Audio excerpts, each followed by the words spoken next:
Halo semuanya, balik lagi sama gue Fatur. Di video kali ini gue bakal ngebahas tentang kita ngebeli KLX atau Day Tracker. Daripada lama, langsung aja.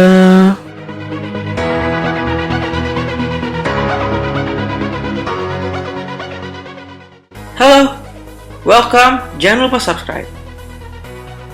Jadi di video kali ini sebenarnya nggak ada yang salah, nggak ada yang bener ya. Mau lo beli KLX, mau lo beli Day Tracker sama aja ke penggunaannya gitu. Kalau lo misalnya di perkotaan ya lo lebih mending beli Day Tracker. Atau kalau misalnya lo ada juga gitu ya jalan yang kurang bagus gitu ya, mungkin bisa pilih KLX juga gitu. Tapi yang jelas adalah kalau misalnya lo punya lingkungan yang jalanan agak jelek, bertanah gitu, atau mungkin ya di perkebunan gitu, mungkin lo lebih cocok pakai KLX dibanding Day Tracker, dan vice versa. Kalau misalnya lu di perkotaan lebih baik lu punya Day Tracker sih. Kebetulan motor gue ini adalah KLX PF SE Extreme ya. Awalnya gue beli KLX, terus bannya ya jelas pakai ban motor trail. Cuman setelah gue rasain kayaknya gue harus ngeganti, makanya gue ubah jadi supermoto gitu. Pada akhirnya karena gue di perkotaan, gue bakal bilang lu mendingan sekalian ngambil Day Tracker gitu dibanding beli KLX. Kayak sebenarnya kita tuh ngerti gitu ya, kalau KLX tuh ya dual purpose gitu, untuk yang di jalanan tanah sama aspal gitu. Jadi kalau misalnya lu memang butuh kedua jalan tersebut ya mendingan ngambil yang trail sekalian gitu. Tapi kalau misalnya di perkotaan ya lu bakal kayak gua, udah beli KLX dengan harga yang jauh lebih mahal dari Day Tracker SE gitu ya. Terus pada akhirnya diubah lagi bannya. Perbedaan antara KLX sama Day Tracker apa sih selain ban? Jadi tuh yang membedakan adalah tentunya pasti tujuannya ya. Tapi kalau dari cara mesin sih sama sih keduanya gitu. Nggak ada yang beda kalau dari mesin. Tapi yang beda adalah yang pertama udah pasti ban, ya kan? Perkotaan pasti bannya itu lebih lebar kalau Day Tracker. Tapi kalau KLX lebih ke dimensinya lebih tinggi gitu. Selanjutnya perbedaan Day Tracker dan juga KLX adalah sprocket atau gear. Gear belakangnya untuk Day Tracker itu di 1445, 14 tuh di depan, di belakang 45. Sedangkan untuk KLX BF ini 1452. Tapi karena gua menggunakan menjadi supermoto, makanya gua ubah. Terus yang ngebedain lagi adalah piringan cakram untuk rem ya. Karena kalau untuk Day Tracker itu biasanya ukuran cakramnya lebih gede, sedangkan untuk KLX itu jauh lebih kecil.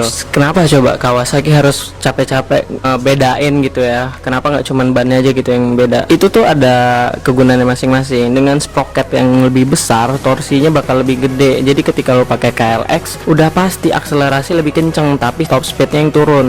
Nah, kayak gitu dengan Day Tracker, dia menggunakan sprocket atau gear belakang yang kecil, jadinya akselerasinya kurang, tapi top speednya tinggi. Jadi itu tuh kayak putaran bawah tuh KLX pasti menang, tapi putaran tengah ke atas itu udah pasti di Day Tracker gitu. Jadi kalau lebih wise mana, kalau lo di perkotaan jelas beli Day Tracker, tapi kalau lo mau juga KLX sih nggak masalah gitu, dan lo bisa juga ngubah bannya, cuman pasti costnya lebih mahal. Yang seperti kita tahu ya, kalau misalnya Day Tracker itu seri tertingginya Day Tracker SE itu harganya bedanya hampir 2 jutaan gitu sama BFSE Extreme-nya KLX. Dengan duit sebanyak itu sih menurut gua lu lebih wise ya, jangan sampai salah langkah gitu ya. Kalau misalnya lu suka KLX ya ambil KLX, tapi kalau misalnya lu lebih banyak di kota mendingan ngambil Day Tracker aja gitu. Dan perbedaan harga hampir 2 juta lu bisa beli knalpot free flow yang harganya 2 juta. Sebenarnya ketika gua ngeganti dari KLX menjadi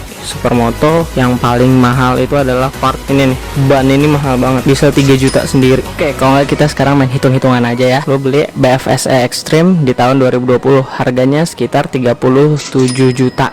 37 sekian gitu ya, SE Extreme. Terus lu ganti ban lagi 3 juta ya.